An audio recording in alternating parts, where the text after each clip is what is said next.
Andrew Jeune here with your Asian Racing Review, joined as always by Michael Cox, editor of the AsianRacingReport.com. Michael, a lot to get through off the back of a busy weekend. We've got Australian racing to talk about, both flat racing and jumps racing. In actual facts, we've got Hong Kong, we've got administration positions to discuss as well. We'll start off in Japan, though, with Liberty Island, who looked brilliant in the Guineas and equally as so on the weekend in the Oaks. Yeah, great to be here, Andrew. And yeah, we've been raving about Liberty Island. Look, we're an early adopter. We had her identified in our JRA Black Book by Homan, our JRA racing expert, from her debut. And look, I can't remember a horse that's had so much consistent hype right from the debut, where she ran the fastest ever final 600 metres sectional recorded by any horse in JRA history, right through to two Group 1s against fillies, the juvenile fillies at Hanshin as a 2-year-old, and then the unbelievable display in the 1,000 Guineas, which just looked like, raw talent, just point and shoot, coming from last, just way too good. But this was a different equation, stepping up to 2,400 metres and the Oaks. And she had to settle, and had to be positioned where jockey Yuka Kawada wanted her to be. But once she was clear and pointed up that big, long Tokyo straight, the result was never in doubt. But it was good to see Kawada as well admit that he wanted to put on a bit of a show and opened her right up, got the $1.40 favourite to extend and put 6 lengths on the field. Doesn't leave them with much hope for the future, the fillies division. No, it certainly, while she continues to race against her own sex, it seems that it's practically, a one-horse race. She'll have a break now, be put away for the autumn and come back for the Sugar Shy. Yeah, and then after that's what's interesting, and, we love to talk up Japanese racing here, but, just to make a real point about the pattern in Japan, that there is no escaping the Group 1 clash. So once the fillies have done racing each other, and look, she's been kept out of the colt division, obviously because her, she's raced by Sunday Racing, bred by Katsumi Yoshida. There's obviously, he has interests, and he has their family through Shadow Stallion Station have interests in a colt winning the Derby this week, which we'll get to. So she's kept against the fillies. But Japan Cup time, Marie McKinnon, the best of the best are going to face each other. And there's a very high possibility that we're going to see this daughter of the former Australian sprinter Yankee Rose, Liberty Island, take on older horses and colts by the end of the year. And possibly even Equinox title holder, Sol Oriens, who will be favoured in the Derby this week. Frightening as well. You think about the possibilities for them. Japan have had some great racing fillies and mares over the years. Almond Eye recently. You go back though, looking at the Gentle Donnas, the Apapanes, the Vodkas, horses of this ilk. But to think that she might be, better than all of them, what she's doing at the moment is just extraordinary. She certainly laid the groundwork to be amongst that conversation. Yeah. And it's like, when you see her as recently as 2018, we saw Almond Eye take the Triple Tiara and start off with the wins. But, this horse has laid a platform that has her set up to surpass some of these great names. And another great thing about Japanese racing is she won't be moved off to stud. We've got 2 more racing seasons left to watch her race. Yeah. Injury permitting, she will, perform into her 4 and 5-year-old seasons. She's likely travel. Best distance, she's probably might be a middle distance horse, but again, she won't be restricted to distances because it's just not a luxury that can be afforded there. She'll be put out to 2,500 metres of the Marie McKinnon again, just to see how good she is. So exciting times ahead. I wonder if she could be tempted, given the Australian connection, they'd be tempted to take her to Australia as well. That'd be exciting. And just quickly on Sol Oriens, you mentioned the Derby coming up. I mean, I say hopefully he wins. Hopefully, he goes on to, start to lay the groundwork for his legacy as well. But win, lose or draw, that's the 3-year-old clash we're looking forward to later on in the season. And then, as you say, you open it up to the older horses too. Yeah, well, we'll see where they go. I think that they'll end up maybe in a Japan Cup. But for now, looking at the Derby, if you're interested in seeing about who the stars of the future are, go and check out our Tokyo Yushun rankings. They're on Asian Racing Report. They're up today. the final rankings heading into the big one on Sunday, and just, looking at stars of the future, because we've seen the amount of depth in the staying ranks in Japanese racing, that it won't just be the winner to keep an eye out for. It'll be 1 through 5 and maybe even beyond that'll be going and racing in Hong Kong and heading out. And generally, they're the horses that are the most prolific travellers in Japanese racing, and the ones that can't break through at Group 1 level. All right, so a jockey on the move from Australia is Michael Dee. Announced last week that he'd be heading to Hong Kong to ride out the remainder of the season. He's coming back, actually, I think, for a big day in Queensland through June. But this has come about through 2 suspensions, long-term suspension, and Ruan Ma leaving the region as well. A good appointment, a good opportunity for Mickey. Yeah, great opportunity and great groundwork laid by, I can remember back when Mick Dee was a very little known apprentice out of New Zealand, and Steve Ralton, then the head of the licensing committee, brought Mickey Dee over to Sha Tin for a educational visit and to intro to him around the trainer's stand. And I was there introduced to him as a kid from New Zealand that I hadn't heard of, and what great foresight from Steve Ralton to great initiative to bring a promising young jockey over and get him to see. So he has been to Sha Tin before. He's been around the trainer's stand. He understands how it works, and I've had some conversations with him since about Hong Kong racing. And look, there's some suggestion that Michael's style, like he likes to get back on horses and ride patiently, and that maybe doesn't suit Hong Kong racing, where typically you're better off being a length forward of where you think you should be. It rewards aggressive riding and positive, obviously being fast out of the gates and being quick to your spot. There's not much room, there's not much waiting around, and there's not many polite, you can come in because you're 3 wide moves going on. But I think the thing about Michael is that he's been watching Hong Kong racing for a long time. He'll listen and adapt to what's in front of him. And coming back to your main point, the opportunity that is presented, Sylvester de Souza has gone 45 wins so far this season and a lightweight, and there's probably a spot there for, it can afford you a lot of opportunities if you get on. He's on 3 rides this week for David Hayes, all up in the weights. And sometimes the key is it's not so much that you can take the ride on the lightweight. It's when you win on a heavyweight and it goes up in grade, you can stay on that horse again. You can get on that consecutive winner and form a combination with the horse. And look, I think there's no better time in my recent memory for a lightweight jockey with Michael Dee's resume to head to Hong Kong. Lots of opportunities. We saw Matthew Poon ride a treble. The local jockeys, the lighter jockeys, striking on those opportunities.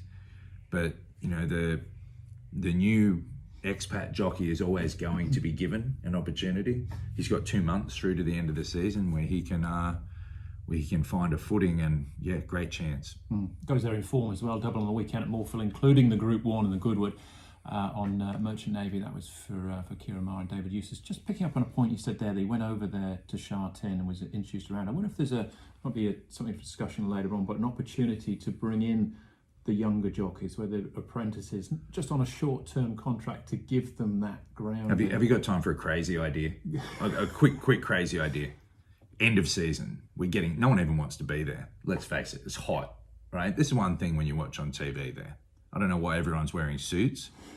John Moore had it right. He used to wear a safari suit. Everyone used to make fun of him. Danny Shum started with the safari suit as well. He's dropped off, but for a couple of... Anyway, continue. Well, they should be. People should be wearing, board shorts, and, it's probably not safe to be wearing thongs. No. Yeah, but... What do they call them? Sorry, just for our American... Flip-flops. Flip-flops. For English, yeah. Whether people wear thongs or not, to American audience, that's none of our business. But flip-flops, not safe around horses, as we would know. But it's hot, really hot, and they're moving to twilight racing, that's fine. But that's not the point. Point is, it's hard to get people in there for energy. And look, they should bring in 3 jockeys from lesser-known jurisdictions. Let's say we've seen Suraj Neradu down in Victoria at the moment, the Indian jockey. Bring him in. bring someone maybe from Mauritius, bring someone from Europe who really wants an opportunity, bring 3 guys in.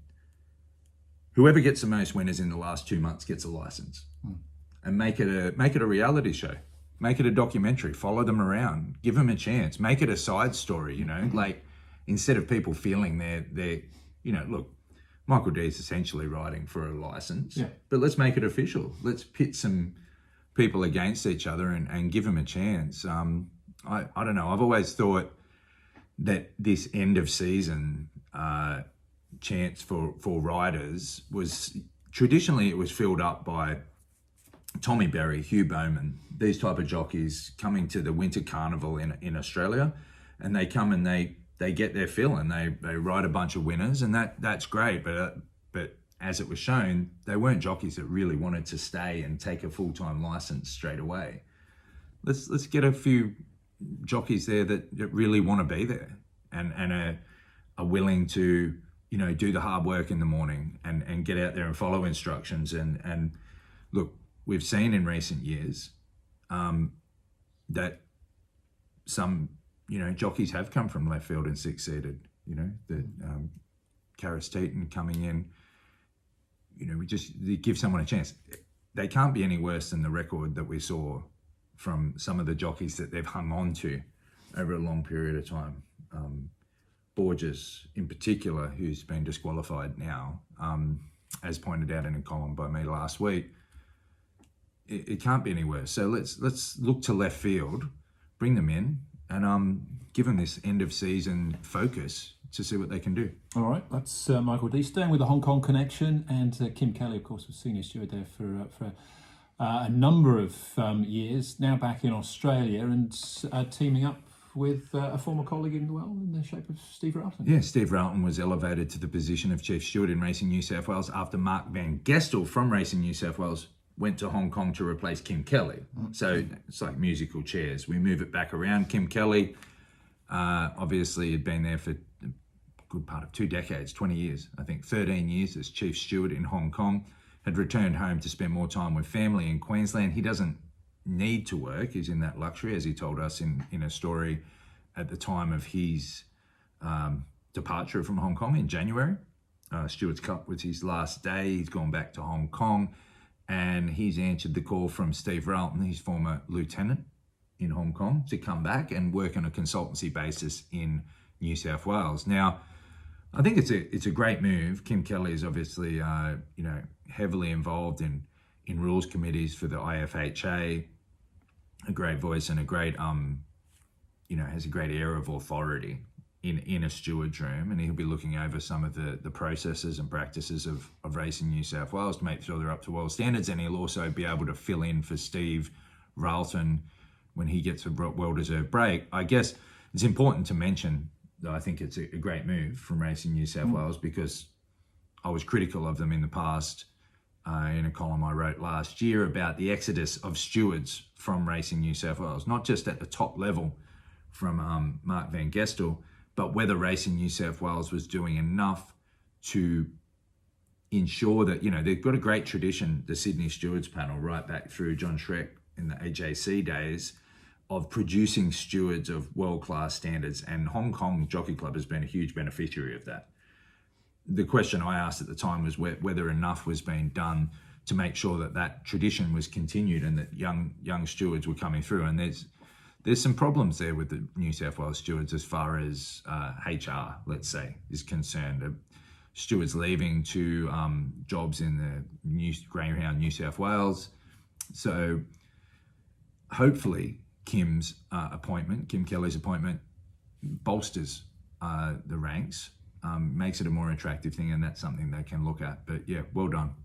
All right, well, sticking with a Hong Kong connection, it's like 7 degrees of separation today. Someone who grew up in Hong Kong, Campbell Rawiller, is a very short but successful career on the flat. He's now doing very well as a jumps jockey. Yeah, won the Australian hurdle there for Eric Musgrove, and what an amazing turnaround to be. You know, it's only Warrnambool Carnival, I think, a little over a month ago, that he was first coming to jumps racing. This is his first season riding jumps. spoke to him yesterday, Cam. Now, the link with Hong Kong, we should start. Why Campbell Rawiller, of course, is son of jockey Nash Rawiller. And when Nash was in Hong Kong, Campbell, as a 14-year-old schoolboy, would get up early in the morning and act as Nash's de facto jockey agent. Yeah, and at first everyone thought it was kind of cute and funny that Campbell was showing so much enthusiasm, but he was actually really good at it. Yeah. My favourite part of Campbell, basically, because, and Nash, I don't know, Nash, one of my favourite jockeys, fearless, absolutely great tactician, communication as a narrator, I wouldn't say that's his strong suit. And when you combine his Australian accent and the way he communicates with trying to communicate with Chinese trainers for English use in their first language, they don't even know what he's saying. So Campbell did a great job of getting in there and making, buddying up with Danny Shum and Dennis Yip in the trainer stand, watching track work, identifying early talent. And actually, he was really good at it. I think the greatest thing you could say about Campbell's ability to spot a talented horse and act as jockey agent for Nash was that it really annoyed Neil Callan and the other jockeys, to the point where he was trying to push his own children down there to act as agents for him. Look, I think it's a great grounding, and as terms of development for young jockeys, in terms of the amount of jockeys that grew up next to the track there at Sha Tin, living right on course, being able to go down there to track work, see how it all works, and just be inspired by their neighbours being Zach Purton and Douglas White. So Campbell has transitioned from being a flat rider and probably getting a bit too heavy, and that was causing problems like, Nash is a heavyweight rider, and his uncle, Campbell's uncle Brad, is a heavyweight rider as well. Now he's a lightweight in the jumps ranks, and I think he's got a really bright future, and is even looking to maybe, further his education by heading overseas at some point. Well, the UK, Ireland or France, he'd pick up a good job over there, I'm sure. Certainly a lot of experience as well. And we'll finish off, Michael, in Hong Kong as well. Champs and Chater Cup, of course. Golden 60, unfortunately, won't be running this weekend, having a crack at the Triple Crown. But it's one of these races, the Champs and Chater Cup, final Group 1 of the season.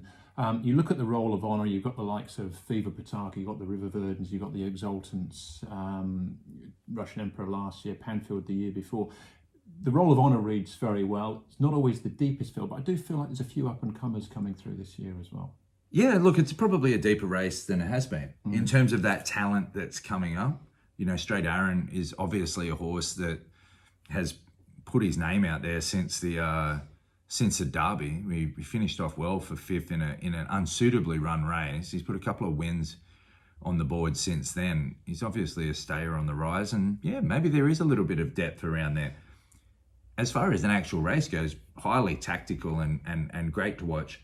You can see the Roll of Honour there in terms of some of the great horses that could win, but in a more even edition, maybe with some depth, maybe Best Ride wins. It's always going to be a tactical race when you get a staying event at Sha Tin.